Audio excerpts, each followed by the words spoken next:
Psychedelic research on Harvard campus continued just as this new thriving black market began to really take off through the 1961 semester in relatively quiet fashion, until February 20th, when the school newspaper leaked heavy descriptions of the psychedelic research parties that were going on at the center of research, and yes, totally involved the two most profound professors on campus. The Harvard Crimson published an article titled Better Than a Dam by Andrew Weil, who, after opening with 6 paragraphs about mescaline, wrote, "Investigators of psilocybin at the Harvard Center of Research and Personality are unbounded by their enthusiasm for this new drug, reporting that it frequently increases the powers of creative thinking in both artistic and scientific areas." Andrew continues in saying, "If psilocybin is still not the universal antidote to everyday existence, then the ideal drug is probably on its way, and the work going on here at Cambridge may force us to find answers to those problems in the very near future." This article quickly circulated throughout campus administrative buildings, prompting an immediate response from Tim Leary and Richard Alpert themselves, who sent in a letter emphasizing that their research was carefully controlled and at strict adherence to Harvard codes. In the letter, the two would go on to correct the author by saying, "Our enthusiasm isn't unbounded, but rather we are unbounded by our concern for the many problems created by the conscious expanding drugs." A few days after the administrator's response, the director of Harvard's health services chimed in on the whole situation by writing the Crimson and stating, "The ingestion of mescaline and other hallucinogenics can cause psychotic reactions in some normal persons, and it has been known to increase slight depression in suicidal peoples." All this drama going on at the school paper opened up the opportunity for other critics on campus to speak out against the psychedelic research. So, to try to control, or more importantly, quiet down the Ivy League disagreements publicly, all the administrative members of Harvard's Research Center decided to hold a private meeting on March 14th, but unbeknownst to them, there was a secret mole in the room.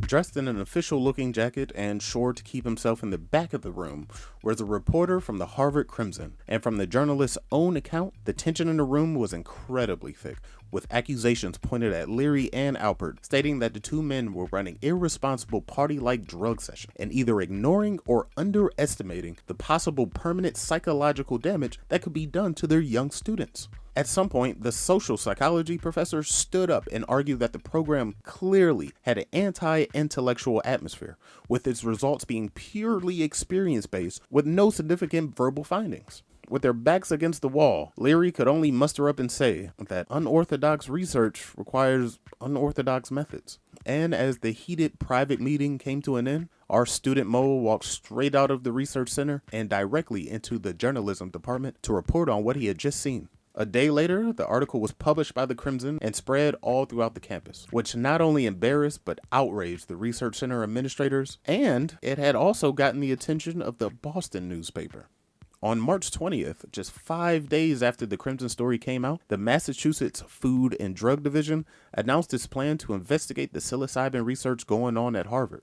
Now, it's here, while writing this, where I really wanted to get into the juicy details of what all had happened during the investigation, but nothing really went down. A month later in April, the investigation had already ended, and nothing really was to change at the research center, except that a licensed physician had to be present but not stay during the research sessions. It honestly seemed like our two protagonists had gotten off scot-free, but not everything was cool at Harvard.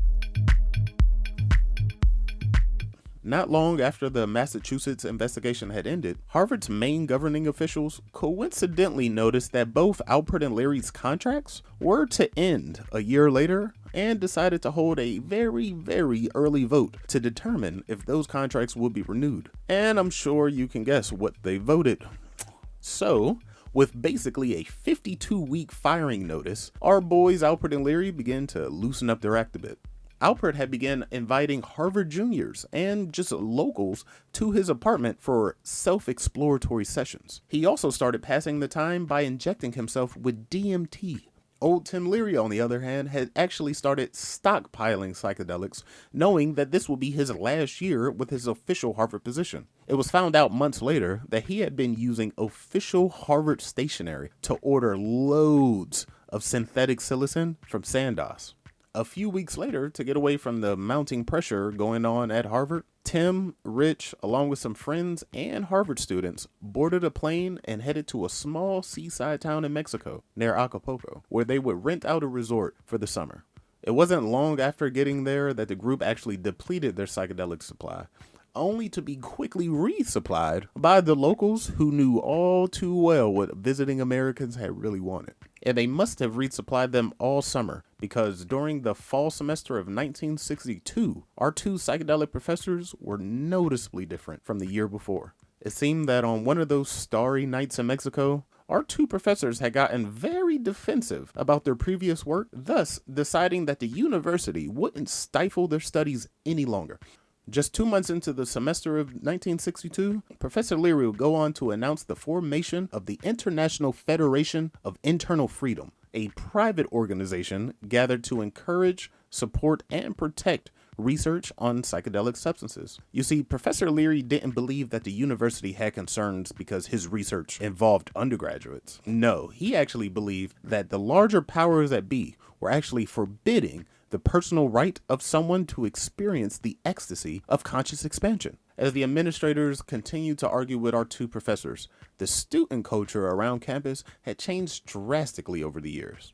A suspiciously large number of undergraduate students had begun to take the usually empty organic chemistry course, solely to learn how to synthesize drugs like mescaline on campus to fulfill this new drug market that was going on around school. At this point in 1962, Harvard Square had gotten a reputation for having the good stuff. Instead of the dirty drugs like morphine and heroin, these new high-class dealers around campus offered high-class weed, LSD, synthetic psilocin, and mescaline synthesized right here on campus.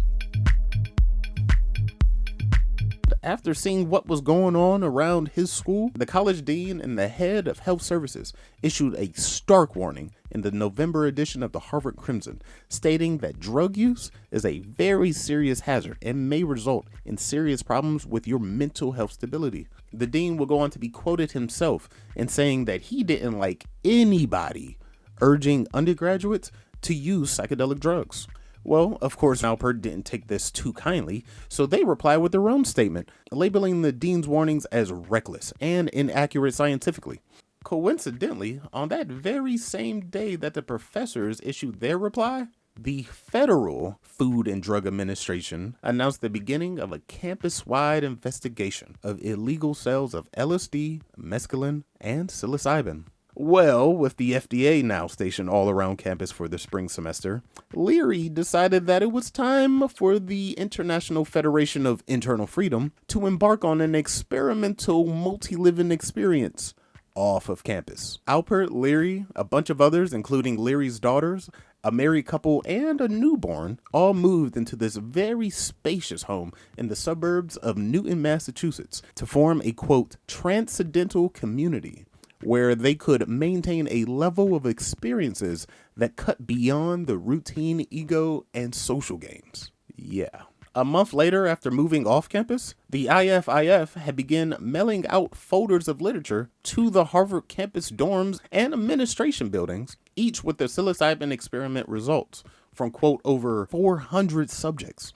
It also included a blank application for anyone who wanted to join the IFIF, bearing that they decided to pay a $10 a month for dues. And for those who were truly dedicated to the cause, they could send in $200 a month to join the IFIF Freedom Center that was located in a very small seaside town in Mexico near Acapulco. As the applications were being sent out, Richie Alpert was busy rubbing shoulders with some of New York and Boston's richest. He would grab their attention with his official work studies, introduce the rich schmuck to the psychedelics, and then convince them to contribute massive amounts of money to the IFIF. And surprisingly, it worked. The donors gave so much money that Leary was actually able to open up another IFIF center in Los Angeles. Unsurprisingly, though, just 4 months after taking his studies off campus, Tim Leary would stop showing up to work altogether. The Harvard dean and president promptly took this opportunity to fire Leary and to stop his salary. And then they had to set their eyes on the only problem left on campus. It was in mid-May, just weeks before the semester would end, when Harvard University put all its resources into a fact-finding operation to get dirt on Richard Alpert. The administrators promised every student interviewed that they themselves wouldn't get into any trouble, but all the administrators wanted was information on Alpert and Leary. Yet, to the administrators' surprise, none of the 100 or so students wanted to talk to them about anything. So, after letting the investigation breathe for a week or two, and getting some tips from the local police, the administration restarted the investigation, eventually convincing one student to talk. And talk he did, telling campus officials about the wild research sessions, the culture of the enlightenment spaces, and most importantly, that the student himself recalled a time that Professor Alpert had personally given him a dose of synthetic psilocin.